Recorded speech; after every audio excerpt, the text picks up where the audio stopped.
اعوذ باللہ من الشیطان الرجیم بسم اللہ الرحمن الرحیم۔ دجال کا فتنہ امت مسلمہ کے لیے سب سے عظیم فتنہ قرار دیا گیا ہے۔ یہ وہ فتنہ ہے جو حضرت آدم علیہ السلام کی تخلیق سے لے کر قیامت کے قائم ہونے تک آنے والے فتنوں میں سے سب سے بڑا فتنہ ہے۔ ناظرین، دجال کے مطابق ہم مسلمانوں کے پاس جو معتبر ترین ذرائع ہیں وہ نبی کریم صلی اللہ علیہ وآلہ وسلم کی احادیث مبارکہ ہیں۔ اگر ہم دجال کی سواری کے بارے میں بات کریں تو احادیث کی کتابوں میں صحابہ اکرام رضوان اللہ علیہ اجمعین سے دجال کی مخصوص سواری کے مطابق روایات کی گئی ہیں، جس کا مجموعہ یہ ہے کہ دجال ایک چمکدار گدھے پر سوار ہو کر نکلے گا جس کے دونوں کانوں کے درمیانی فاصلہ 40 ہاتھوں کے برابر ہوگا۔ دجال اس گدھے پر سوار ہو کر سمندر میں سے اس طرح داخل ہوگا جیسے گھوڑا سوار اپنے گھوڑے پر سوار ہو کر ایک دم ندی میں داخل ہو جاتا ہے۔ ناظرین، یہ وہ وقت ہوگا جب لوگوں کی ایمانی حالت بہت کمزور ہو چکی ہوگی۔ دجال دنیا میں 40 دن گھومے گا پھرے گا۔ ان 40 دنوں میں ایک دن ایک سال کے برابر ہوگا اور ایک دن ایک مہینے کے برابر، جبکہ ایک دن ایک ہفتے کے برابر ہوگا، جبکہ بقیہ ایام معمول کے مطابق ہوں گے۔ اگر ہم دجال کی رفتار کے بارے میں بات کریں تو دجال کے لیے زمین سمیٹ دی جائے گی، یعنی وہ بہت تیز رفتاری سے سفر کرے گا اور سورج کے غروب ہونے کے مقام پر اس سے پہلے پہنچ جایا کرے گا۔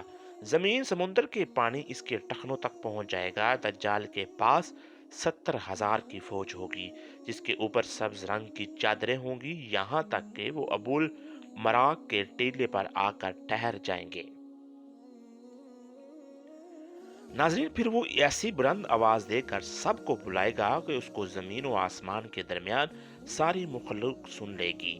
پھر دجال ان سب لوگوں سے کہے گا کہ تم لوگ میری عبادت کرو، میں تمہارا خدا ہوں۔ اس موقع پر رسول اللہ صلی اللہ علیہ وآلہ وسلم نے فرمایا کہ تمہیں پتا ہو کہ تمہارا رب ایک آنکھ والا نہیں ہو سکتا، بھلا وہ رب جو دوسروں کی آنکھیں دیتا ہے وہ خود کیسے بینائی سے محروم رہ سکتا ہے؟ اس بدبخت جدال کے اس بدبخت دجال کے ماتھے پر کافر لکھا ہوگا جسے صرف مومن ہی پڑھ سکے گا اور وہ اسے پہچان لے گا۔ دجال اپنے گدھے پر سوار ہو کر ساری زمین گھومے گا۔ زمین کا کوئی حصہ، چاہے وہ پہاڑی ہو، میدانی ہو، صحرائی ہو، اور کوئی ایسا علاقہ نہیں بچے گا جہاں وہ نہیں جا پائے گا۔ لیکن دنیا میں دو ایسے شہر ہوں گے جہاں وہ دجال نہیں پہنچ سکے گا۔ ناظرین، وہ مکہ مکرمہ اور مدینہ منورہ ہے، کیونکہ اللہ تعالیٰ نے ان دونوں جگہوں کی حفاظت خود فرشتوں کے ذریعے فرمائے گا۔ دجال جب وہاں داخل ہونے کی کوشش کرے گا تو فرشتہ اس کا رخ پھیر دیں گے۔ ان احادیث کی بنیاد پر یہودی خاص طور پر گدھے کی تعظیم کرتے ہیں۔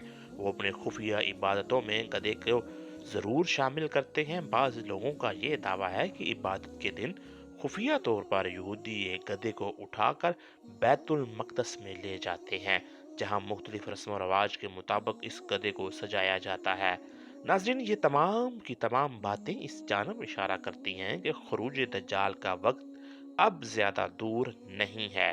بلا شبہ یہ فتنوں کا دور ہے اور اس وقت انسانیت دجال اور دجال کی قوتوں کے فتنے کے عظیم کی طرف بڑھ رہی ہے۔ لہذا دجال کی قوتوں سے آگاہی رکھ کر ہم اپنی نسلوں اور اپنے ایمان کی حفاظت کر سکتے ہیں۔ اللہ پاک ہمیں اور ہماری آنے والی نسلوں میں دجال کے فتنوں سے محفوظ رکھے۔ آمین ثم آمین۔